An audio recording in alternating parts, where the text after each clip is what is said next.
બનાસકાંઠામાં કાંકરેજના ખેડૂતોને ખાતરની લાંબા સમયથી અછત હોવાને કારણે વાવેતરમાં મુશ્કેલીઓ પડી રહી છે. બનાસકાંઠા જિલ્લામાં શિયાળુ પાક જેવા કે ઘઉં, રાયડો, ટામેટા, બટાકા, એરંડા અને ડુંગળી સહિતના પાક માટે જરૂરી યુરિયા ખાતર મળી નથી રહ્યું અને જેના કારણે હવે કાંકરેજના એમએલએ અમૃતજી ઠાકોરે સીધી કાર્યવાહી કરી છે. તેમણે કૃષિ મંત્રી જીતુ વાઘાણીને લેખિત રજૂઆત કરી તાત્કાલિક ખાતરનો જથ્થો ઉપલબ્ધ કરાવવાની માંગ કરી છે. કાંકરેજ વિસ્તારના ખેડૂતો વારંવાર રજૂઆત કરી રહ્યા છે કે શિયાળુ પાક માટે જરૂરી યુરિયા ખાતરનો પુરવઠો પૂરતો નથી. ખાતર ન મળવાને કારણે પાકની વૃદ્ધિ પર નકારાત્મક અસર પડી રહી છે અને ખેડૂતોની મુશ્કેલી દિન પ્રતિદિન વધી રહી છે. આ પરિસ્થિતિને ધ્યાનમાં રાખીને એમએલએ અમૃતજી ઠાકોરે ગુજરાતના કૃષિ મંત્રીને સત્તાવાર પત્ર લખી ખાતરની અછત દૂર કરવા તાત્કાલિક પગલાં લેવા વિનંતી કરી છે.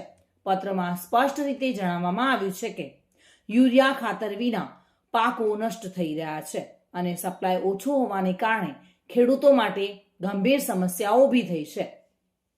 છેલ્લા ઘણા સમયથી મારા મત વિસ્તારમાં ઓગળ તાલુકો અને કાંકરેજ તાલુકો અને સમગ્ર બનાસકાંઠા જિલ્લાની અંદર જગતના તાપને પૂરતા પ્રમાણમાં ખાતર મળતું નથી.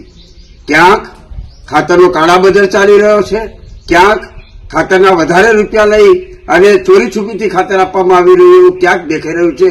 એવી ખેડૂતો વાત મારી જોડે કરી રહ્યા છે. ત્યારે આજે રાજ્યના કૃષિ મંત્રી શ્રી જીતુભાઈ વાઘાણી સાહેબને મેલ કરી અને વિનંતી કરી છે કે કાંકરેજ વિધાનસભા, ઓગળ તાલુકો, કાંકરેજ તાલુકો સમગ્ર જિલ્લાની અંદર જગતના તાતને પૂરતા પ્રમાણમાં ખાતર મળી રહે એવી વ્યવસ્થા કરવા માટે વિનંતી કરી. હવે જોવાનું એ રહ્યું કે રાજ્ય સરકાર કાંકરેજના ખેડૂતોને યુરિયા ખાતર કેટલું ઝડપથી પૂરું પાડે છે. માનસી ચૌહાણ સાથે bureau report, today Gujarati news.